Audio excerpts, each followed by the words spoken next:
Magandang araw po mga kapuntos, at sa araw na ito po meron po akong tampok na video para sa inyo at sana ay magustuhan ninyo.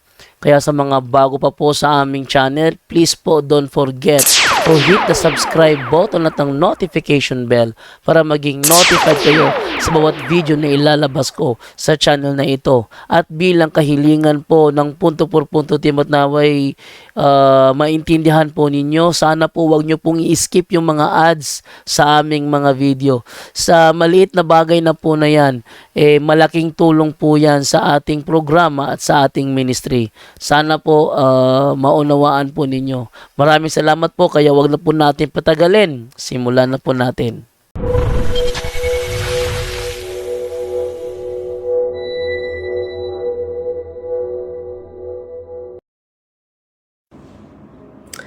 Hello mga kapatid, magandang hapon po. At kumusta po kayo? Pero hindi pa tayo magka-part 2 sa deliverance na nandito ako sa bahay. At gusto ko na maisa, no? Yung live natin, ma-live din natin sa YouTube channel dahil yung mga followers natin sa YouTube channel magtatanong sana yung part 2. So ngayon, it is the humility of the heart. Ang ganda po ng aklat na ito. Marami akong natutunan dito. So ito yung isi-share ko ngayon. So greetings muna ako sa na mga nanood sa atin ngayon. Ang unang nanood sa atin. So meron pa akong ubo ngayon mga kapatid, no? So si Wyman Styles, si Villis, unang nanood sa atin ngayon. Si Attila Zero is watching. Si Aini Gonzalez Alejandro Bartolio is watching. Salamat po sa panunood mga kapatid ha. Si Rolando Itoy Bakulao is watching. Si Amabel Palon, mayong hapon Father, may hapon Sad. Si Maria Marlene Cornopio, may hapon Father Darwin, so may hapon Igsoon. Si Yam Montejo, good afternoon Father Darwin. Good afternoon po. Si Juan Katakutan Barosa is watching. Si Jocelyn Atop, hello Father. Si Honda Kawasaki Yamaha Suzuki. Ang daming brandang kumpanya ng motor, no? Salamat po. At ang unang star senders natin ngayon, pasalamatan natin. Sister Gladys, ha? Very generous star senders natin. Hello, Father Darwin. Musta imong cough, no? Ubuga pon igsoon. Si Naning Amuges, may hapon Father, may hapon po.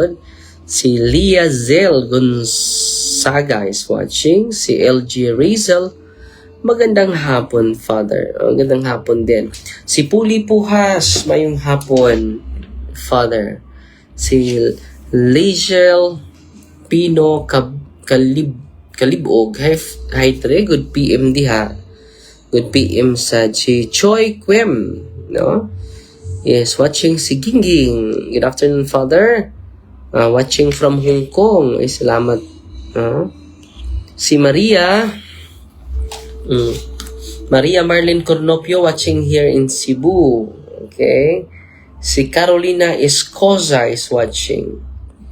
Si Mari Ngib nanood sa atin. Magandang hapon, Father. Si Susing Escabande. Blessed PM Father Darwin watching from Trento, Agusan del Sur. God bless. Ug amping kanunay pads. No, God bless po igsuon. Si Georgina Del Mar. Maayong hapon Father watching from Davao City. Wow. Kumusta tayo ta mga Davaoenyo? Gima Murada is watching. Si Elsie Clavido Regali Bacos, maayong hapon Father from Oroquita City. Si Patricia Jimenez, maayong hapon Padre. is watching from Poblacion, Nabunturan, Davao de Oro. Wow. Si Mac Roses, magandang hapon po sa inyong lahat. So ngayon, magsimula na tayo mga kapatid ha. Ito po. About po ito sa humility of the heart po. Sabi dito ni Father Cachitan Neri da Bergamo. Sabi niya sa page 31 sa kanyang aklat, The Humility of the Heart. We read of many who after being renowned of their holiness, fervent in the exercise of prayer, great penances and signal of grace, virtues, and who after being favored by God with the gifts of ecstasy, revelation and miracles, had nevertheless fallen into the hideous vice of impurity at the slightest approach of temptation. So ito po ang atakihin tayo sa slightest approach of temptation. It is the vice of impurity. So yan ang challenge natin mga kapatid, to live in a pure mind, in a pure heart, in a pure soul. No? So ito yung struggle ng karamihan kahit sa mga banal, no? The temptation of the vice of impurity. And when I consider it, I find that there is no sin that degrades the soul so much as this impure sin of the senses. So ang magka-degrade talaga sa ating kaluluwa mga kapatid, walang that degrades. I find that there is no sin that degrades the soul so much as this impure sin of senses. Yung mga impurity natin, ito talaga yung maka-degrade, lalo ng ating kaluluwa mga kapatid. Because the soul from being reasoning and spiritual like the angels, di ba? Yung ating kaluluwa is reasonable, may reasoning siya, and then created as angels, spiritual, becomes thereby carnal, no? Very human no? Sin of the flesh, sensual, and like brute beast. Parang na tayong aso. Wala na tayong kaibahan sa aso, mga kapatid. Who has no understanding. So, Psalm chapter 31 verse 9. So, ito yung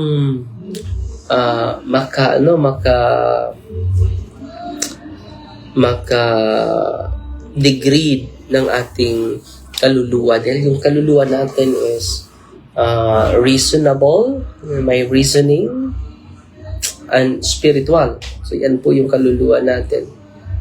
Pero para na siyang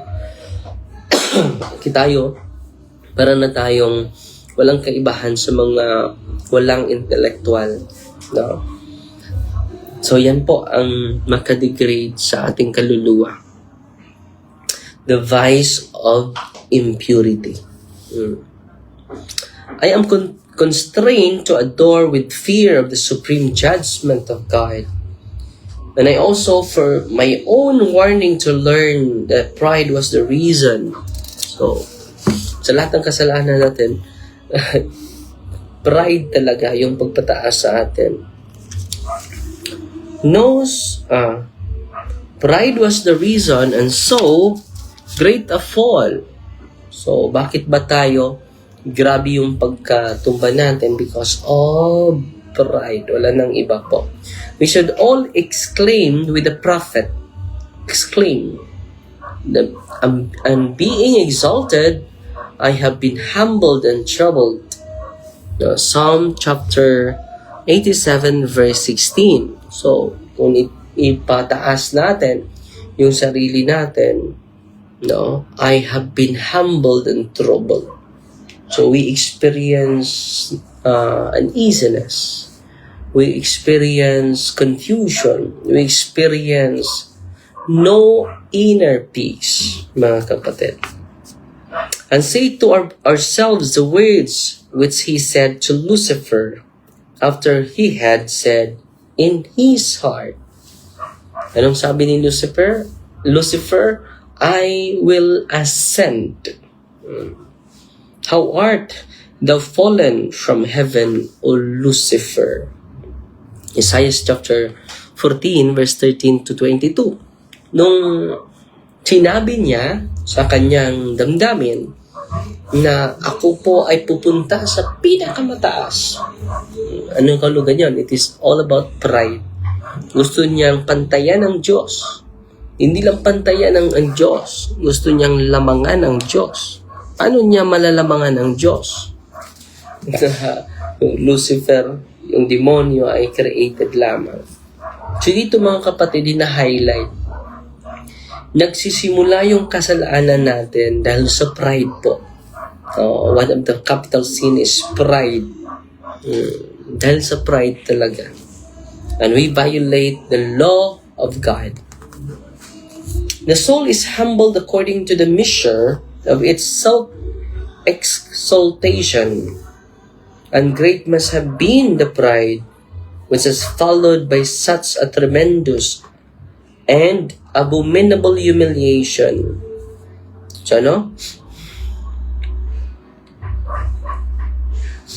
So, kung grabe yung pagpataas mo sa sarili mo, grabe din yung pagkabagsak mo.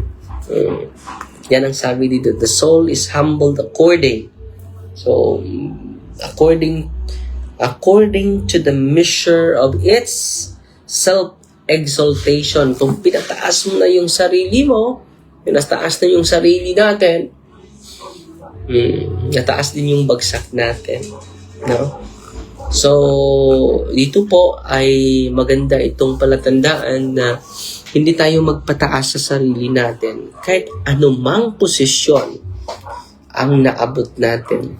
Kahit anumang kondisyon ang ating level sa ating pamumuhay ngayon, let us not exalt ourselves. Dahil yung the soul is humbled, yung kaluluwa natin ay ibabagsak na ganun din sa pagpataas mo. So kung ano yung taas mo, yun din ang haba ng bagsak mo. Okay? Ang ganda, no? Ang ganda talaga nitong mga message ni Father Cajetan Mary da Bergamo Cajetan. Sabi dito, and great must have been the pride which was followed by such tremendous and abominable humiliation. And how much more precious is one degree of humility in comparison. Just imagine 1 degree of humility. 1 degree of humility most precious is 1 degree of humility. Done. Nasaan na yun? In comparison to 1,000 revelations and ecstasies of what use it is, says Saint Augustine, to possess and solid purity and chastity, virginity, if pride dominates the heart. Or what avail is continence to him who is dominated by pride? Paano yun? Marami ka namang gift, but you are dominated by pride. You are driven by pride. So, maging walang kabuluhan po. So, mas mabuti na yung 1 degree. Most precious po. More precious po is 1 degree of humility in comparison to thousands of gifts, thousands of talents, thousands of beauties, more precious than 1 degree of humility. Yan po. So, walang kabuluhan yung ating pag-live sa chastity, purity, when we are dominated by pride. No, hindi walang kabuluhan. So, gano'n, no? Yan po, yan lang sa muna yung isi-share ko sa inyo, ha? At maraming salamat sa mga nanood ngayon. At sana po ay naka-inspire po tayo sa binabasa natin.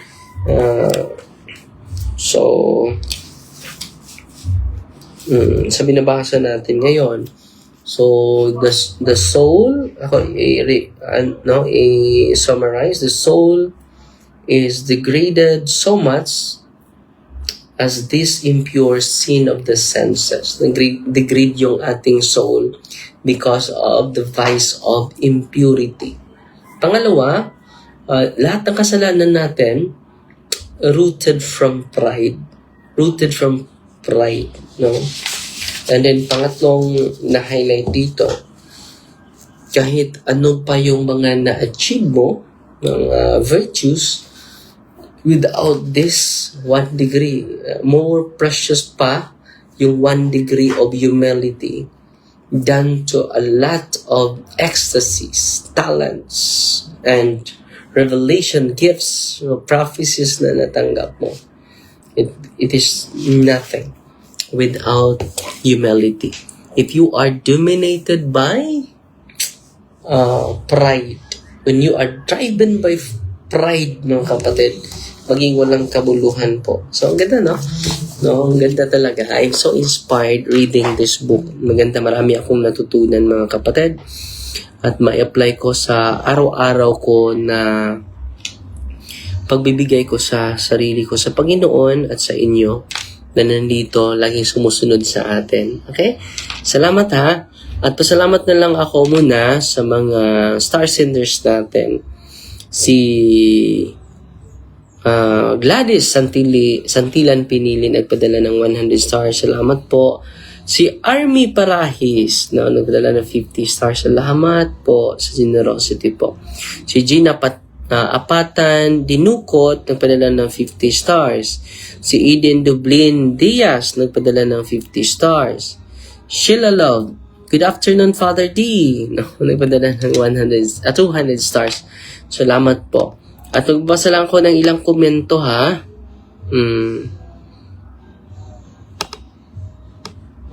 Ngayong hapon, alas 6, may meeting po tayo sa mga legal advisors natin para sa clean, honest, and peaceful election po. Okay? Si Angeline Libot, mayong hapon, Father Darwin. Mayong hapon po, sister, no? Si Rosemary, hi Father Darwin. Mayong hapon, watching from Salay, Misamis Oriental, no? Si Raquel, no, is watching. Si Inday Yaon Lapi Kuraraton, good afternoon Father Darwin. I'm still si Ami Dakuba na Elga, salamat. I'm still listening, Father. Salamat po.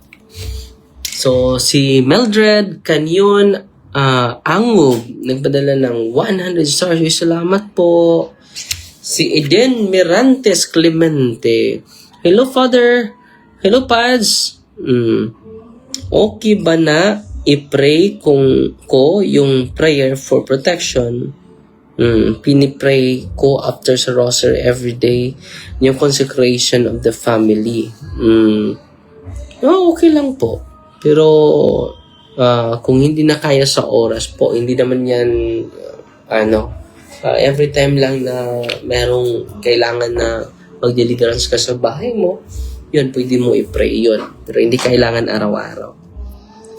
Si Jassy Lerly, salamat po.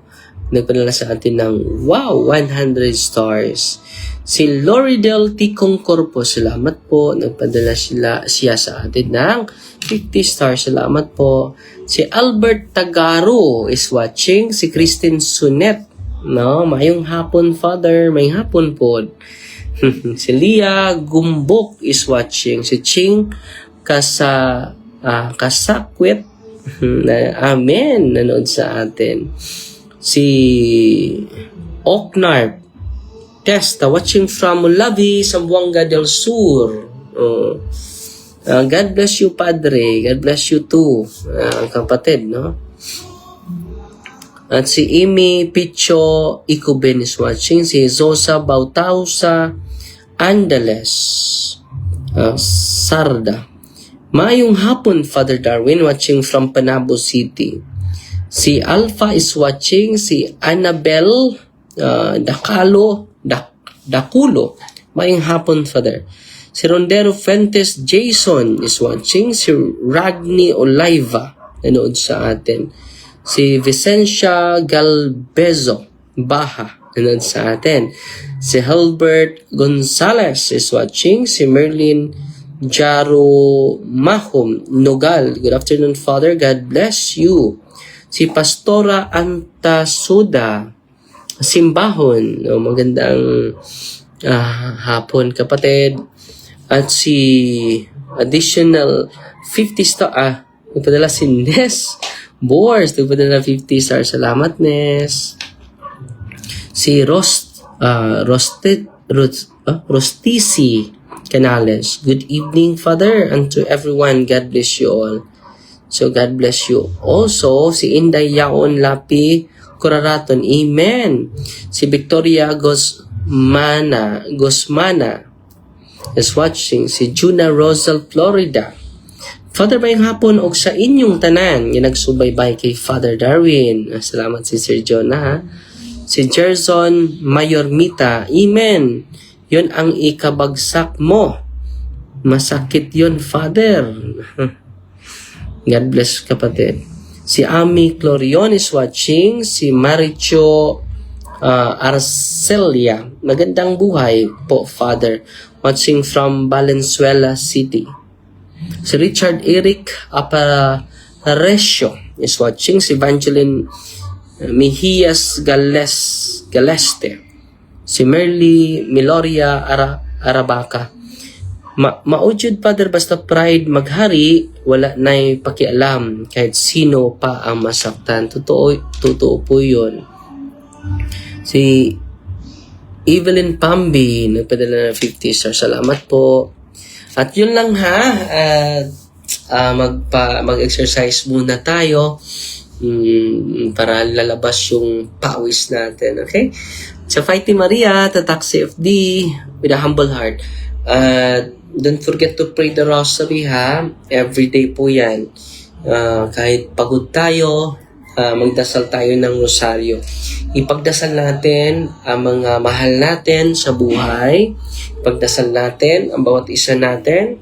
Kahit ibang pananampalataya, isali natin sa dasal. Sa mga umuusig natin, sumasaway sa atin, ipagdasal natin sila. At lagi nating ilagay sa ating isipan na ang Panginoon ay iniibig tayo ng Panginoon. At hindi yan nagbabago. Kahit nagkasala pa tayo, hindi yan nagbabago. So, hindi natin abusuhin yung kanyang pag-ibig. Tunay na pag-ibig na ibinibigay sa atin. Okay? At tatapusin natin ito sa isang panalangin. In the name of the Father, and of the Son, and of the Holy Spirit. Amen. Our Father, who art in heaven, hallowed be the name. The kingdom come, the will be done, on earth as it is in heaven. Give us this day our daily bread, and forgive us our trespasses, as we forgive those who trespass against us. And lead us not into temptation, but deliver us from evil. Amen. In the name of the Father, and of the Son, and of the Holy Spirit. Amen. God bless po. Fighty Maria, Tatak FD, with a humble heart po.